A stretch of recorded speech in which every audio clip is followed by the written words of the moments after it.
Hi, I'm Jada with TechoBlock, and I'm here at the OALA Golf Day at the Speaker's Corner, where we're going to be asking LAs a couple of questions on trends of the profession. Let's get started. First question for you is landscape resilience. What does it mean to you? Well, I'd have to say it would have a lot to do with climate resilience.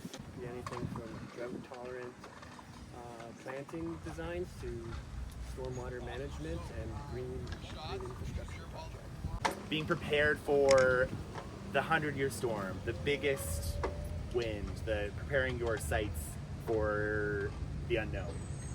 Resilience, an environment that can produce new spaces while also maintaining existing culture, existing feel, existing dynamic.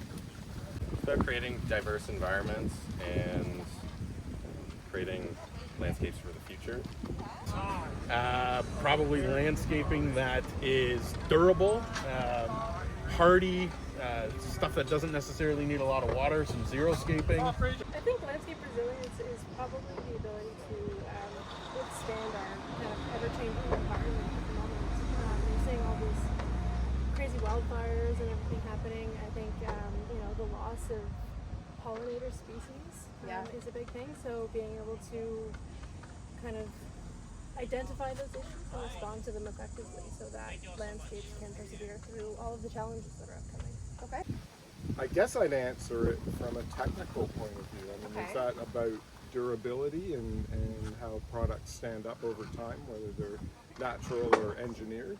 Yeah. And it's a big, for maintenance and operations and budget, it's an important question. Adapting our public spaces and areas like that to better deal with climate change and things like that. But I think it's an opportunity for us in terms of design to educate ourselves on better solutions. So my question for you is, what are the emerging trends and the direction of the landscape architecture profession? I think we've seen a lot of adaptive reuse in the building architecture sector, and I think we're starting to see that roll over into the landscape architecture sector. The reuse of sites for better public use, and the use of technology to kind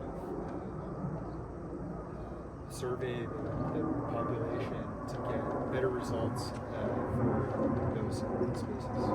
Biggest emerging trends is really emphasizing native species. Okay. Almost every single project gets hammered into us that we have to use native species or at least Carolinian species. Integration of technology and especially building information modeling. Okay. BIM. I don't know if it's a trend or not, but I would like to see more clover being used in grass. Yeah. A little bit of a blend, so it's a little more hardy and you still get the green and you don't have as much water being used, and the maintenance of it is better for pollinators, bees, and butterflies and stuff. Love all that. And drought resistant, also very important. Well, I'm very niche because I'm in the custom playground industry. Yes. And we build things out of wood. And that's an emerging trend in playground. And also is a sustainable building material, wood, as opposed to plastics and metal. So I see the use of wood as an emerging trend in building and in construction. I think that the public realm has changed significantly, and there's been a big paradigm shift really since the pandemic. And I think the landscape's more important than ever. And I think that proximity is huge and important. And that's, I'd sort of say, social changes are the biggest thing for me. I think there's definitely a trend recently with trying to promote pollinator species in urban environments. Landscape architecture and the whole environmental aspect of that industry is only becoming more important as we go, as we're realizing the effects that we're currently having.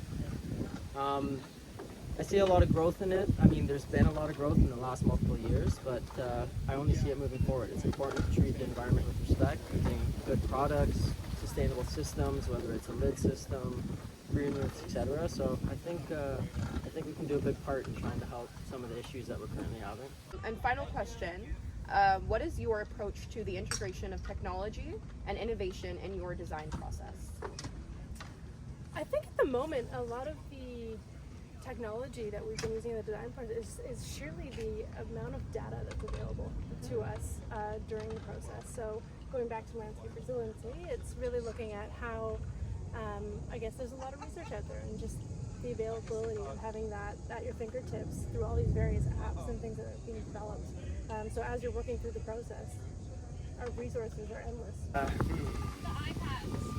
The iPads changing from paper to screens Oh, is a cool. huge thing on site. Obviously, that's been going on for a while, but we're finally caught up.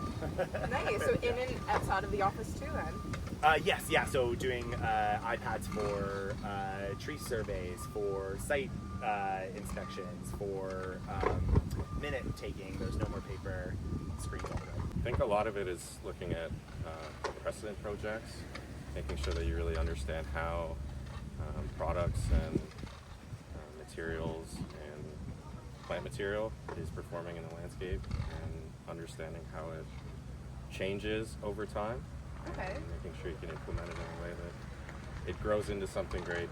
The technology goes hand in hand. There's a lot of things that we do that we probably couldn't do with technology, but I think as landscape architects and individuals, it's on to us to innovate new systems, innovate new ideas, innovate new products, but then using technology to kind of implement them and get those situated and effectively working, whether it's on site, master plan, a site plan.